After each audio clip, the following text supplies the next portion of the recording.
बिस्मिल्लाहिर्रहमानिर्रहीम। अस्सलाम वालेकुम नाज़रीन, मैं हूँ आमशरी आरिफ हमीद भट्टी। आज लाहौर से मुख्तलिफ खबरों के साथ। अपोजिशन कैसे लगता है दिल के रमास मुँह में बह गए। अपोजिशन आजकल कुछ कन्फ्यूज नज़र आ रही है। एक तरफ तो जस्टिस काइस फ़ाइद ईसा का फैसले की पिक्चर अभी बाकी है, इसका इंकशाफ माहिर कानून साबिक़ वज़ीर दाखिला पीपल्स पार्टी के सीनियर रहनुमा एतजाज़ अहसन ने कहा है कि अभी पंडोरा बॉक्स खुल गया है। ये मुमकिन नहीं हो सकता कि आला अदलिया के जज साहबान अपनी फैमिली के जवाब दे ना हो सासों का और बाकी कोई और दे। उन्होंने कहा अभी तो ये बात शुरू हुई है। उन्होंने इस पर दुख का इजहार किया और अफसोस का इजहार किया। दूसरी तरफ हुकूमत के अहम रहनुमा कह रहे हैं कि शहबाज शरीफ 23 मार्च से पहले जेल में जाएंगे। उनका दावा है कि शहबाज शरीफ 23 मार्च जेल में जाएंगे। खान वज़ीर आज़म इमरान खान का इस्तीफ़ा मांगने वाले आज खुद इस्तीफ़ा देने पर मजबूर हो गए। क्या वक्त की काया पलट रही है? क्या अपोजिशन डिसहार्ड हो चुकी है कि वो जो समझ रही थी कि मार्च तक इमरान खान घर चले जाएंगे, उनकी उम्मीदें टूटती जा रही हैं। दूसरी तरफ रावी अर्बन जो प्रोजेक्ट था वज़ीर आज़म इमरान खान का, जिसे वो गेम चेंजर कह रहे थे, सुप्रीम कोर्ट ने उसके हक में स्टे देकर वज़ीर आज़म इसके बाद और उनकी टीम खासी एग्रेसिव हो गई है और उन्होंने अपोजिशन को आड़े हाथों लेने शुरू कर दिया है। इसके लिए अपोजिशन की मुश्किलात में हुकूमत के मुताबिक आने वाले दिनों में बुरा वक़्त आने वाला है और वज़ीर आज़म पाकिस्तान इमरान खान ने अपने नए मशीर दाखिला को हुक्म दिया कि 23 दिसंबर तक ज़राए का दावा है कि बड़े बड़े करप्शन में मुबैना मुलव्वस मगरमच्छों को जेल में डाला जाए। क्या ये जेल में जाएंगे या कानून की चहमगोइयों से फिर अपोजिशन लीडर बच जाएंगे? नाज़रीन, अपोजिशन ने दावा किया है कि फ़ाइद ईसा केस का फैसला आने के बाद कहा जा रहा था कि हुकूमत को घर जाना पड़ेगा, लेकिन ऐसा नहीं हुआ। हालात यकसा तब्दील हो गए। वज़ीर कानून फ़रोग़ नसीम के ने ऐसे ऐसे सवालात उठा दिए कि पाकिस्तान में आज हर जगह ये बात डिस्कस हो रही है कि ये कैसे हो सकता है कि सुप्रीम कोर्ट के ऑनरेबल जज साहबान ये फ़ैसला दे दे। जिस फैसले को तस्लीम करना तो सब है, लेकिन फ़ैसले पर डिस्कशन की गुंजाइश होती है। उसे गुफ्तगू में लाया जा सकता है कि अगर वज़ीर आज़म और चीफ जस्टिस और उनके बच्चे और बीवियों को असासे नहीं दिए जा सकते तो फिर से किसी से भी नहीं पूछना चाहिए। रियायत पूरे मुल्क को जाएगी और इससे इत्तेसाब का अमल बंद होकर रह जाएगा और मुल्क में एक ऐसी नारगी फैलेगी जिससे हर आदमी अपने आप को कानून से बाला होने का दावा करेगा।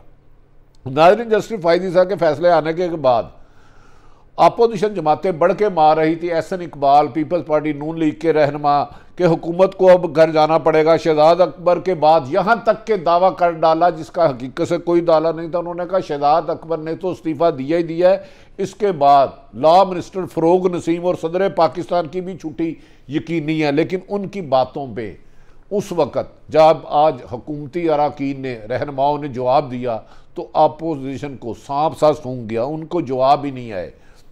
अपोजिशन यहाँ तक दावे कर रही थी कि वज़ीर आज़म पाकिस्तान भी लपेट में लिया जा सकता है। फ़ाइद ईसा के फ़ैसले को वो अपनी कामयाबी करार दे रहे थे, लेकिन इस फैसले ने हर सरकारी अदारे में, हर पॉलिटिशियन में, सेनेट हो या अरकान असम्बली हो, एक नया सवाल पैदा कर दिया है।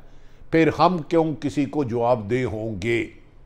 अगर इस मुल्क में ऐसा ही हुआ तो एतजाज़ अहसन ने कहा कि कल को कोई भी शख्स आएगा ग्रेड 22 का अरबों रुपए करप्शन करेगा और वो जब अदालत में जाएगा कि जनाब मैं अपने और अपने बीवी बच्चों के असासे देने का पाबंद नहीं हूँ और इस केस को रेफरेंस कोर्ट किया जाएगा और इस तरह पाकिस्तान में करप्शन। इस पर फैसले पर उन्होंने दिली गम और दुख का इजहार किया है और उन्होंने इस पर सख्त तनकीद करते हुए कहा है अब वक्त आ गया है कि अदालती रिफॉर्म्स लाई जाए, जजों की भर्ती के तरीक़ों पर भी नज़र का आसानी की जाए आइन और कानून के मुताबिक।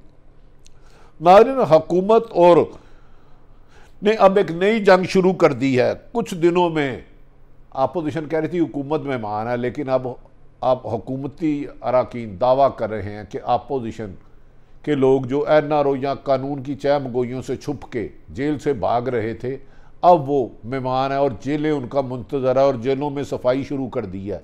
इन जेलों की सफाइयों में कौन कौन जाएगा, जबकि मौलाना फजलुर रहमान तो ये दावा कर रहे हैं कि 23 मार्च को हुकूमत को जाना पड़ेगा।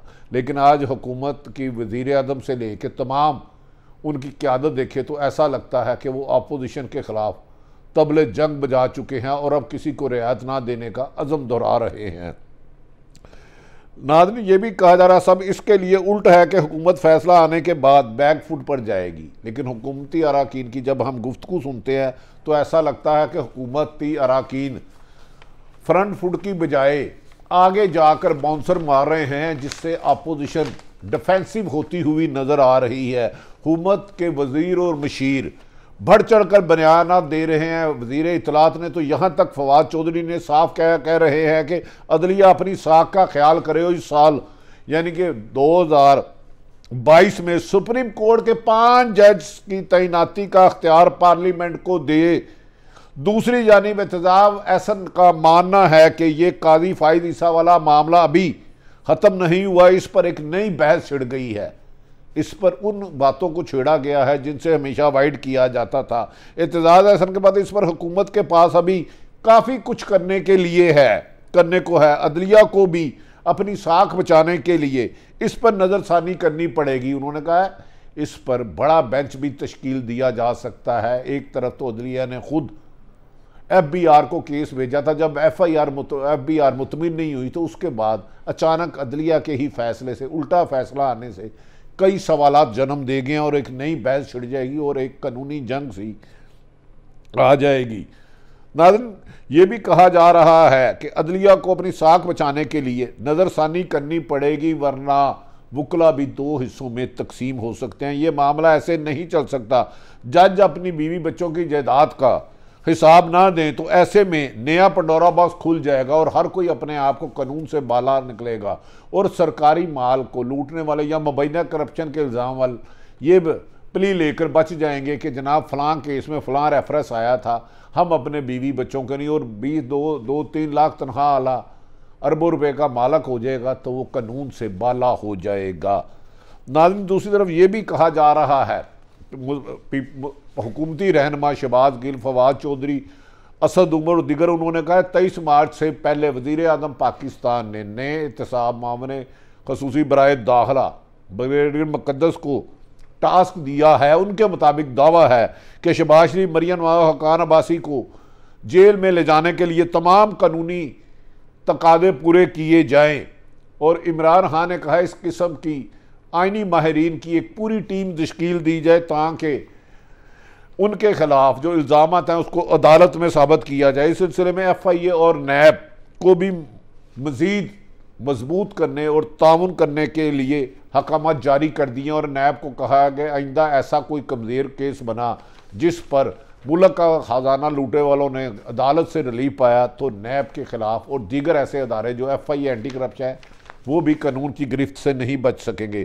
खबरें तो यहाँ तक आना शुरू हो गई हैं कि नए मशीर दाखिला मुसद्दक अब्बासी साहब को तैनात से पहले ही शरीफ ख़ानदान की फ़ाइलें दे दी गई थी और उन्होंने इस सिलसिले में वो मुशर्रफ दौर में भी रहे थे, खासी होमवर्क मुकम्मल कर लिया। इस सिलसिले में उन्होंने बाज़ आइनी माहिरीन से तवील मशावरत की और उनके मुताबिक उनका ख्याल है कि इन केसों में शरीफ फैमिली और जरदारी फैमिली को कानून में कोई रिलीफ नहीं मिल सकता और हर हाल में उनको सज़ाएँ मुमकिन हैं।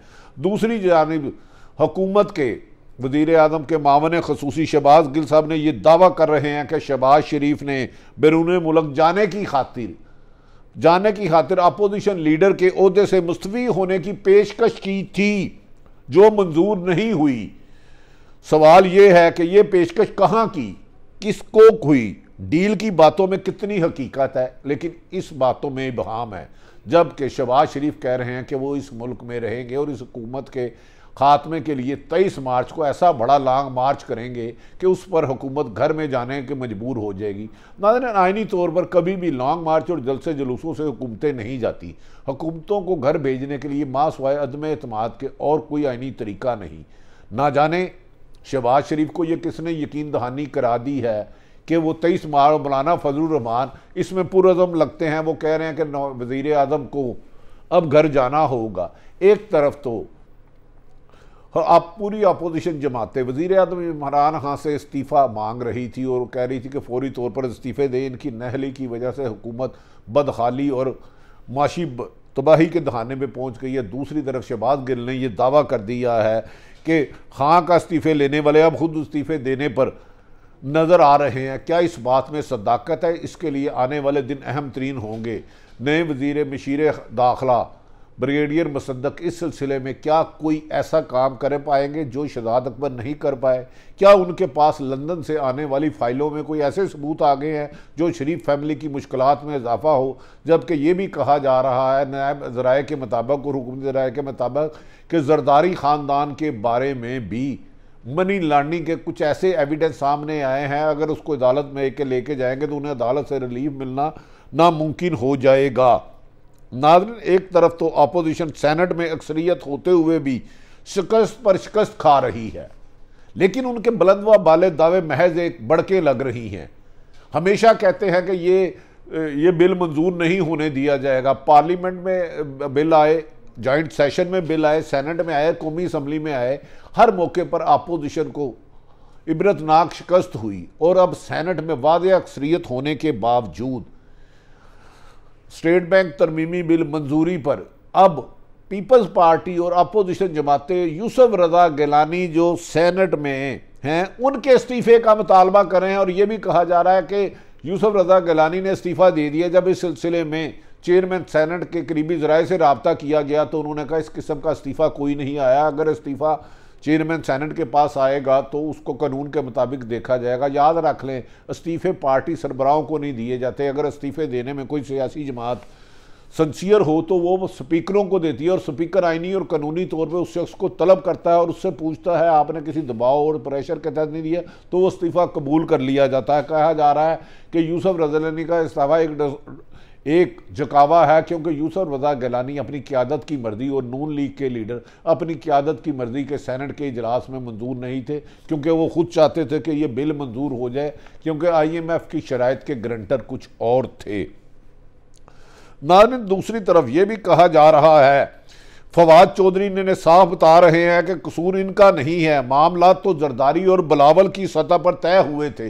यूसुफ रज़ा गिलानी को तो कुर्बानी का बकरा बनाया जा रहा है। उन्होंने कहा है इस फैसले में सेनेट में स्टेट बैंक तरमीमी बिल मंजूरी में शरीफ फैमिली और जरदारी फैमिली की मंजूरी थी। इस्तीफ़ा अगर बनता है तो उनका कहना है कि ये नून लीग की क़यादत और पीपल्स पार्टी की सीनियर क़यादत का बनता है। उन्हें चाहिए कि अपने बंदों को कुर्बानी का बकरा बना के अवाम को गुमराह करने की बजाय अपनी क़यादत से इस्तीफ़ा दें, ताकि दोनों जमातों में मुस्लिम लीग नून और पीपल्स पार्टी में नई क़यादत आए। पुरानी क़यादत पिट चुकी है और ये नैब ज़दा है, इनका नैब को अदालतों से सज़ाओं से कोई नहीं बच सकता। इन जमातों में तब्दीली का सफ़ा उन्होंने फवाद चौधरी के मुताबिक शुरू हो चुका है। दूसरी जानिब शेख रशीद भी उन्होंने भी दावा कर दिया है कि अपोजिशन के 15 लोग, यानी कि अपोजिशन जमात के 15 अरकान असम्बली इमरान खान के साथ राब्ते में हैं और खुफिया मुलाकातें भी कर चुके हैं।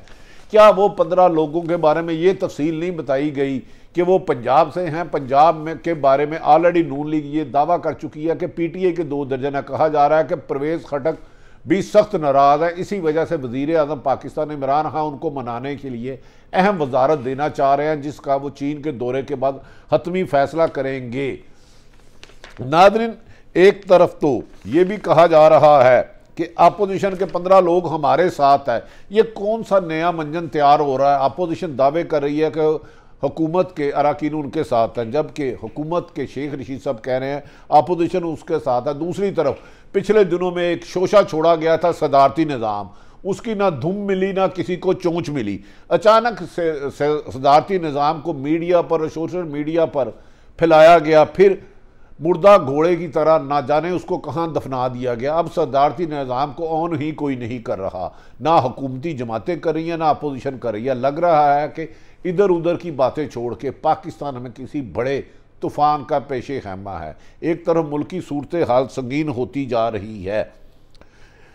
नाज़रीन, ये भी बताएंगे कि सदारती निज़ाम चाहता कौन था और किस बड़ों की छुट्टियाँ होने की इम्कानात हैं, जबकि एक मुल्क की अहम तरीन शख्सियत ने माजी में अपने दिए हुए बयान पर खुफिया तौर पर मैसेज भेजा है कि वो उन्होंने बयान जज्बात में आकर दे दिया था, उनका मकसद किसी भी को टारगेट करना नहीं था। दूसरी तरफ वज़ीर आज़म इमरान खान ने आज आला सतही इजलास में आर्मी चीफ से मशावरत करके चीन के दौरे में कहा है कि चीन के दौरे बाद दीगर और ममालिक में जाएंगे जहां भारी तादाद में कर्जा लेकर जवान प्रोग्राम, घर बनाने के दावे और इन पर तामीराती कामों पर जोर दिया जाएगा। वज़ीर आज़म इमरान खान के चीन के दौरे को अहमियत दी जा रही है। क्या चीन वहाँ जाकर पाकिस्तान की वो अमदाद करेगा जो माजी में होती रही थी? अगर इसके बाद चीन ने पाकिस्तान को 3 अरब डॉलर ना दिए तो पाकिस्तान के माशी सूरत हाल आइंदा बजट में जो जून में पेश होगा, हुकूमत को सख्त मुश्किलात का सामना पड़ेगा। जबकि महंगाई के इस तूफ़ान में वज़ीर आज़म इमरान खान साहब कहते हैं कि वो अपनी कश्ती को इस भवन से आइंदा 3-4 महीने में निकाल लेंगे। जबकि अपोजिशन जमात मौलाना फजलुर रहमान और पीपल्स पार्टी ना जाने किसी अनजाने ख्वाब की तामीर देखते हुए कह रहे हैं कि मार्च से पहले इमरान खान घर चले जाएंगे। बज़ाहिर लगता है कि इमरान खान 2023 तक मुल्क के वज़ीर आज़म रहेंगे, लेकिन सियासी सूरत हाल गिरगट की तरह बदलती है। क्या अपोजिशन के लोग हुकूमत के साथ दिखाई देंगे आइंदा आने वाले दिनों में मीडिया पर प्रेस कॉन्फ्रेंस करते हुए, या हुकूमती लोग अपोजिशन के साथ वक्त कम मुकाबला सख्त? नाज़रीन, सारी सूरत हाल आप तक रखी। आज फाइज़ ईसा के केस के बाद ऐसा बहस शुरू हो गई जिसका अख्ताम होना ज़रूरी है। ये मुल्क की बका और आए मुल्क में ताहाल इंसाफ के तकाज़ों को पूरा करने के लिए इस मसले का हल मुल्की सलामती के लिए ज़रूरी है। आपने आपके इर्द गिर्द नाज़रीन सारी सूरत हाल आपके सामने रखी। अपने इर्द गिर्द रहने वालों का ख्याल रखें। पाकिस्तान जिंदाबाद।